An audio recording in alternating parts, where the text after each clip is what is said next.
Hello, welcome to Evolve with Natu. My name is Natu.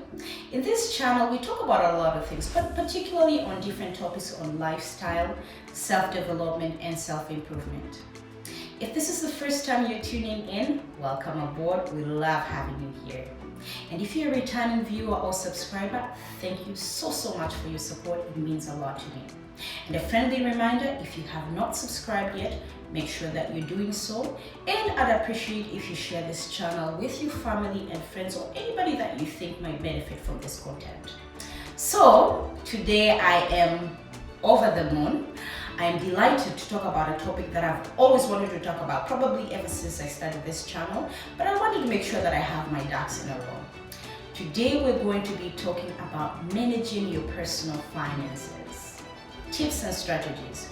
So just to give you context, I worked as a personal banker for 7.5 years or more a few months ago. So this is not something that I'm only passionate about, it's something that I also have experience in. So a few years under my belt. I also read books, listen to podcasts, and just follow up on the trends going on in the financial markets and economy, just to make sure that I'm equipping myself on my personal financial knowledge. So today I'm going to share 15, and I know it's a lot, but 15 tips on managing your personal finances and make sure that you're setting yourself up for long-term success. So number one, create a budget. So I know this sounds like common sense, but common sense is not always common. So a budget will just help you track your expenses, where you're spending your money and your income, so the money that's coming in. And this will also help you in allocating money to discretionary spending and necessities. So necessities is things like your bills, your food, and bills like obviously your water bill and your heat bills. Subscription for Netflix doesn't count as a necessity. And discretionary spending, which is obviously spending money on lunch, dinner, going to the movies, and whatnot. And you can create a budget just as simple as using a spreadsheet, which is what I like using, and the various budgeting apps that are available out there. So make sure that you research and you pick a budgeting app or a simple old spreadsheet if that works for you. And in future videos, I'll provide suggestions on different budgeting apps that have worked for me in the past. Number two, set financial goals. So financial goals don't have to be lofty. It can be as simple as saving maybe for a purchase of a dress that you want to wear next month.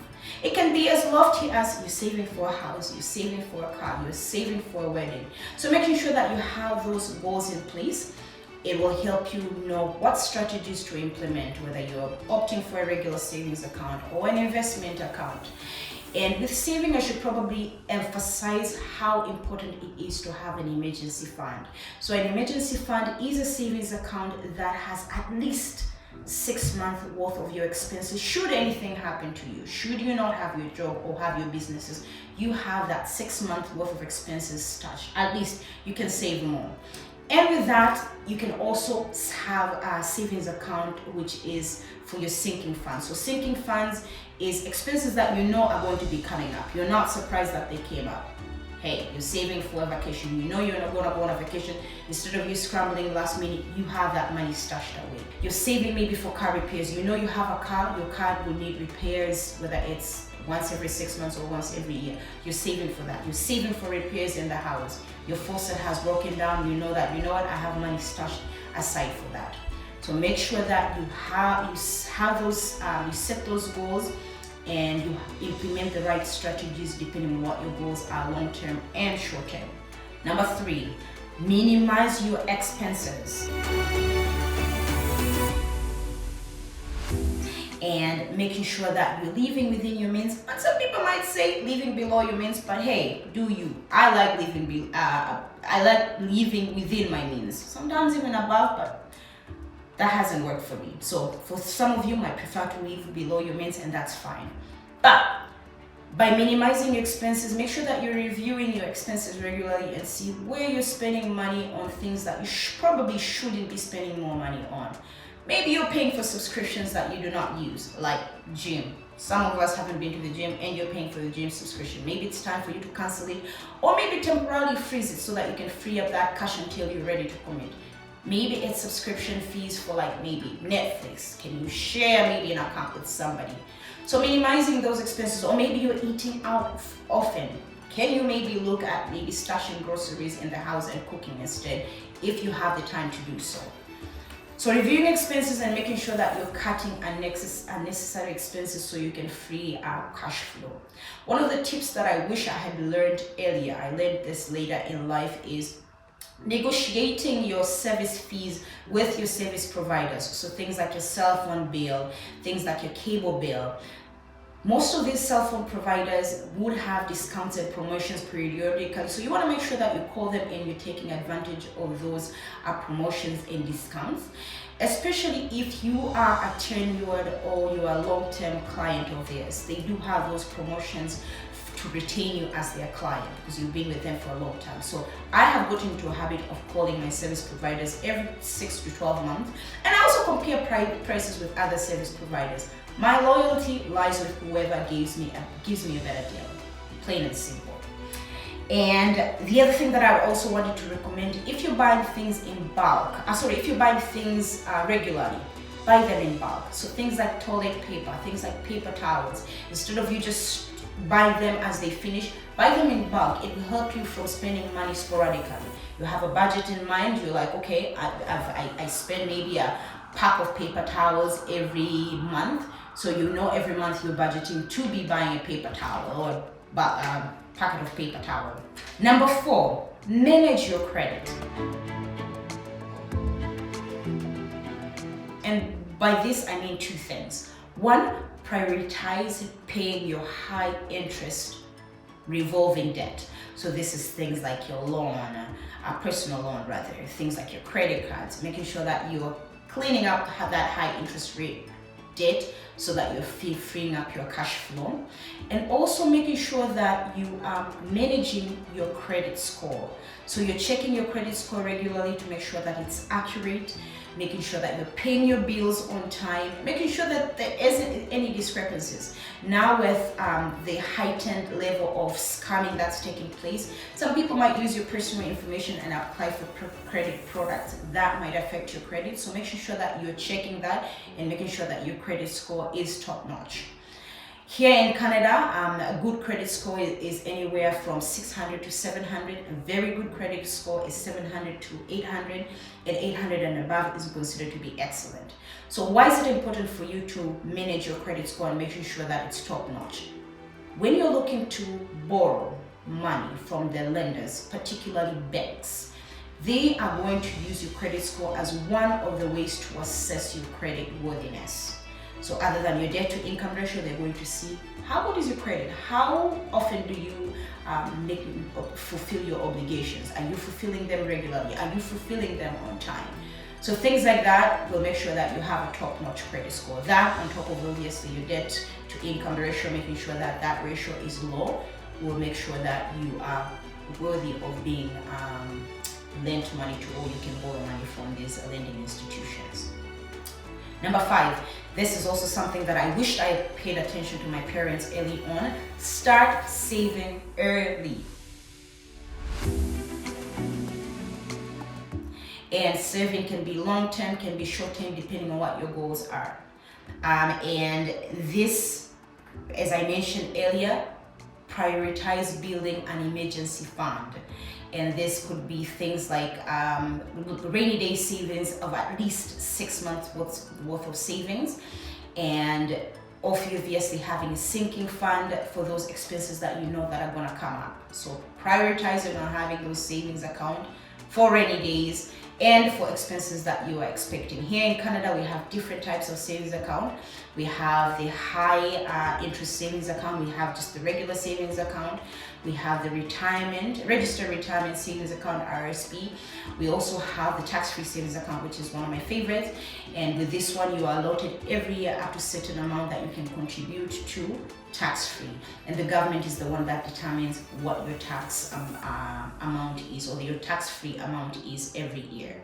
So you might want to check with the government to see how much are you allotted every year. I think they set up an amount every year that's based for everyone, but depending on whether you have contributed in your tax-free savings account in the previous years, you might have extra room to contribute. And I should probably add a caveat. I know up to like last few years, it was only available to Canadian citizens and Canadian residents. So you might want to check on this first before you look at investing. And I'm pretty sure the banks will let you know if you qualify or you don't. And then number 6, start exploring different investment options and start investing. If possible, investing earlier. So there's different investment vehicles depending on what your investment goals are. There's stocks, where you buy shares of a company, you own a company, put certain percentage of the company depending on how many shares you bought, and these are publicly traded companies. And then there's things like bonds, there's things like mutual funds, there's things like ETFs. And I'll spend I'll have a separate videos just dedicating you on different investment options and savings options, particularly for people here in Canada and other countries where most of my viewers are coming from. So high yielding investment accounts have high risk. You have to keep that in mind. So when you're picking an investment option, 2 things. What are your goals and what's your risk appetite? Once you determine those 2 things it will determine what investment option you're going to go with.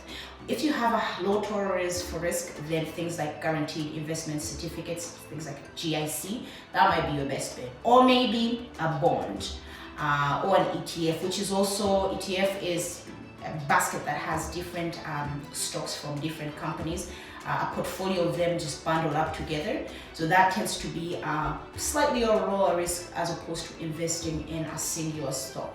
If you invest in a singular stock of a company, or rather you're investing in one company, there's likely that you might get high returns depending on how well the company is performing, but also you might lose a lot of money if the company is performing poorly.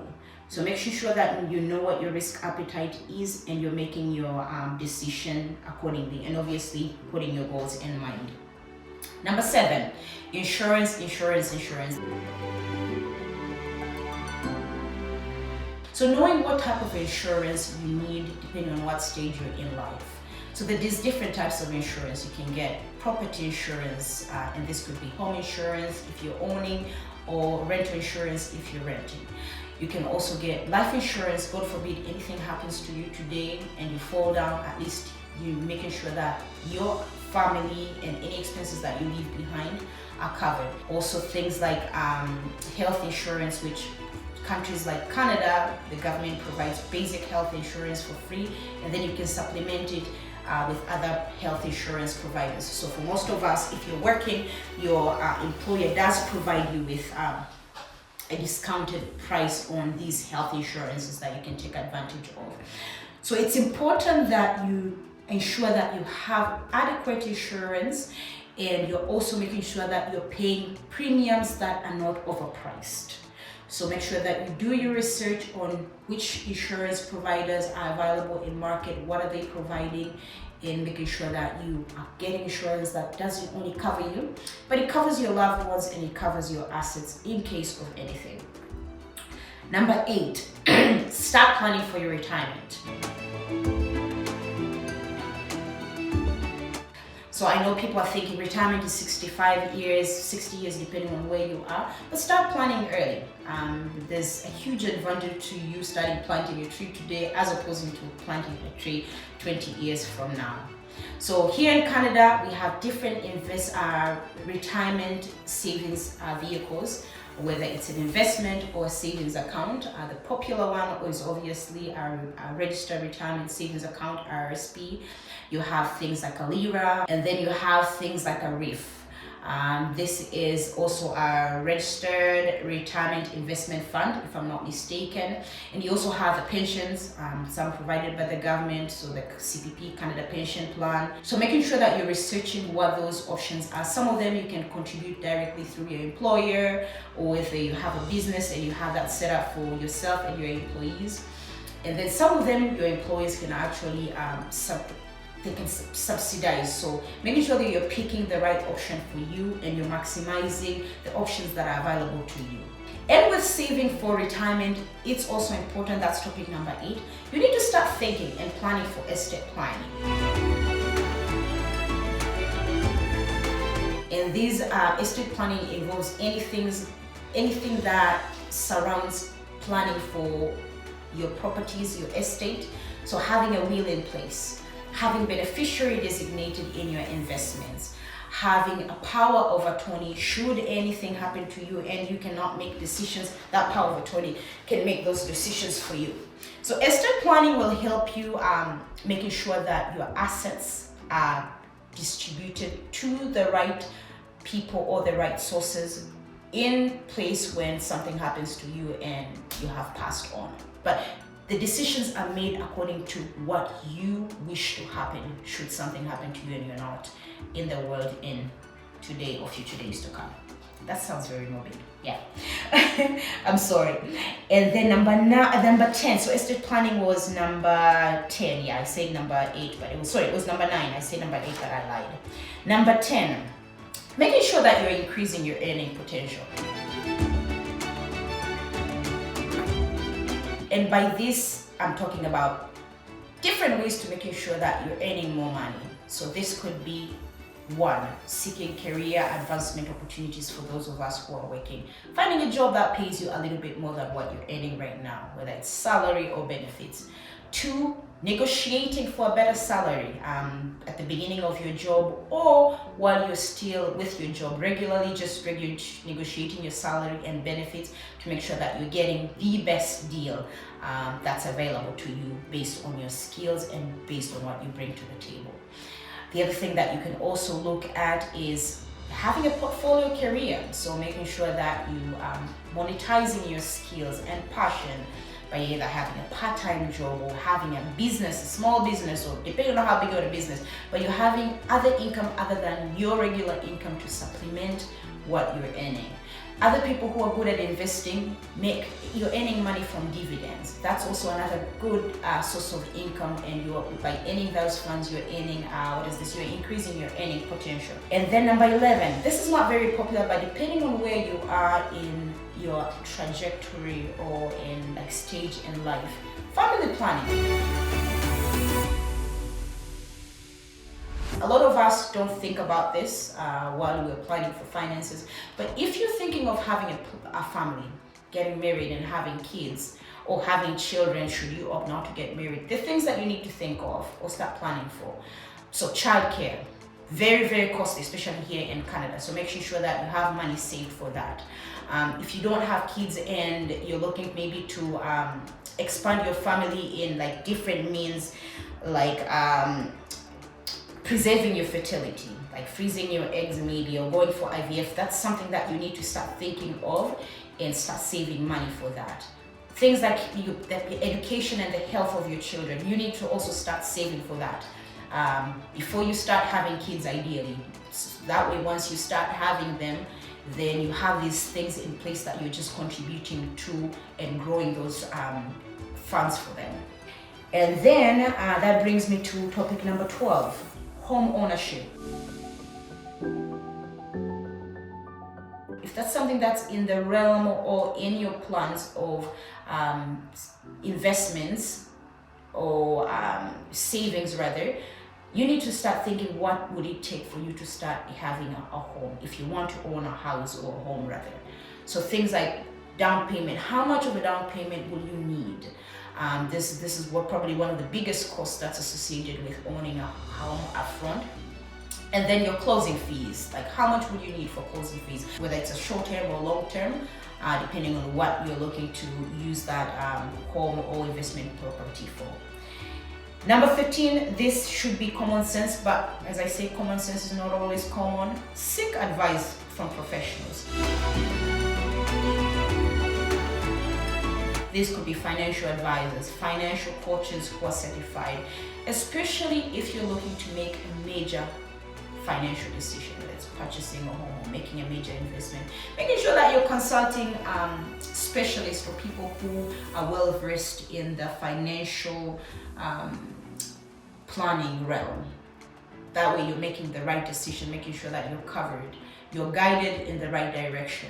And if you trust yourself, by all means do it. But I, as much as I read, as much as I do research, whenever I make big financial decisions, I try to speak to people who are more knowledgeable than me and people who ideally are certified in this field. Number 14, never stop learning. Continue learning. This includes reading books, listening to podcasts, following the trends on the news about the financial markets, the economy. These are reading blogs, following social media if you're on social media, following social media personas who are in financial planning and educating people about financial planning, joining communities that talk about financial planning, where they share tips and strategies and encouraging each other. I think there's a power in numbers, and for me, I find myself in better position when I'm learning from others, reading, whether it's a book, whether it's listening to a podcast, or even being in a community of people who are passionate about financial planning. So make sure that you are constantly learning, whether it's you're reading individually or you're seeking knowledge from other people. And last but not least, give back. And by giving back, I mean the things that you've learned. Make sure that you're sharing the knowledge, the good practices, the tips and strategies with your family, your friends, or your community, or anybody that you think would be receptive and can benefit from financial planning tips and strategies. So those are 15, and I know they were a mouthful. However, I'm interested to hear what are your financial tips and strategies that you have implemented and have worked over the last few years. Thank you so much for tuning in, and stay tuned for more videos on financial planning / personal finance management. I'll be sharing different types of savings and investment accounts, budgeting tools, books that I've read that I think were helpful towards my personal financial journey, and many, many more. Thank you so much for tuning in, and I hope to see you in my next video. Bye-bye.